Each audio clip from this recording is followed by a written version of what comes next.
Hello everyone, today we're going to be talking about Mystic and Soul badges as well as accessories and the Tower of Infinity badges, basically all the changes that are coming in March 13th.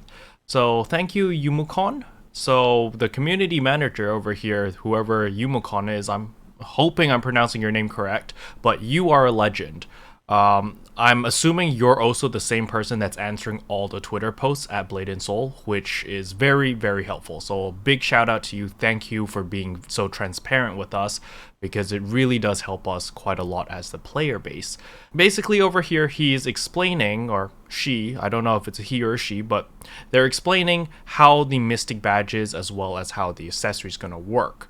So when the new patch comes in, as I've explained before, like on the Taiwanese server, like on the Chinese server, and the Korean server, you're able to switch your accessory to whatever specialization you'd like. So I'm just going to jump over here to a second point that I've highlighted right here. Accessories will be able to be converted for another specialization, such as Earth to Wind accessories or Wind to Earth accessories for summoners, and this will only be available for legendary accessories that are stage 10 or awakened. Key is over here. They have to be stage 10 or awakened, which means your Twilight Temple accessories have to be max level, stage 10, or they need to be awakened before you can switch them. So just keep that in mind. If you are planning to switch, especially Twilight Temple accessories, you need to max them out now. That way you'll be eligible for the accessory switch. Through evolution, you'll be able to switch to a different specialization that at the cost of 1 Moonstone or 1 Elysian Crystal, depending on the accessory. You are free to switch back as many times as you want. This is, I would like a little bit more clarification on this, but if this is something that's going to stay in the game, like for good, I'm very excited for this. On the Korean server, they implemented it for a short period of time, and then they removed it afterwards. And their excuse was saying that it was eating a lot of data or something like that. It was a very half-assed excuse. So I'm hoping that the NA and EU server, I hope NC West, will be able to keep this as a permanent feature.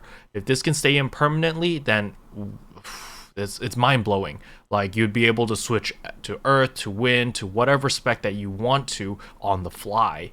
So I really hope that they keep this as a permanent thing. And yeah, we're moving on.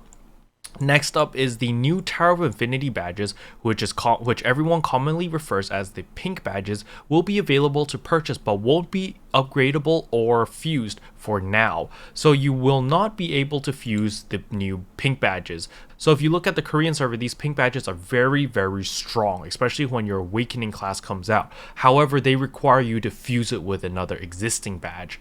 So by preventing people from fusing it, that's kind of a, it's a kind of a kick in the balls, kind of hurts, but I'm sure they have their reasons.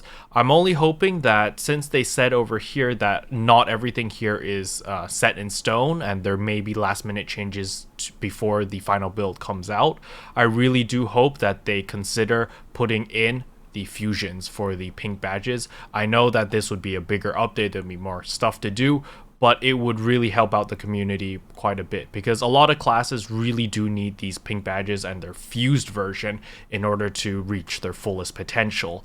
Hopefully that comes in, but if it doesn't, then it's not the end of the world, but you just keep in mind that some classes will be hurt by this change. And finally over here is the Mystic badges and Fused Soul badges will be able to be converted to another Mystic badge or another Fused Soul badge. For example, you can exchange your Awakened Undying Soul badge stage 8 into an Awakened Limitless Soul badge stage 8, or an Awakened Aeon Soul badge stage 8 to a Legacy, a Colossus, an Ancestral stage 8 iteration. This applies to Mystic badges where Dynasty to Aransu or Aransu to Dynasty Mystic badge, and that's it really. So basically you're able to do a full 180 degrees turn from, let's say, you're a Shadow Gunner and you want to go to a Fire Gunner. You'll be able to switch everything. That includes your Mystic badge, that includes your Soul badge, Twilight Temple accessories.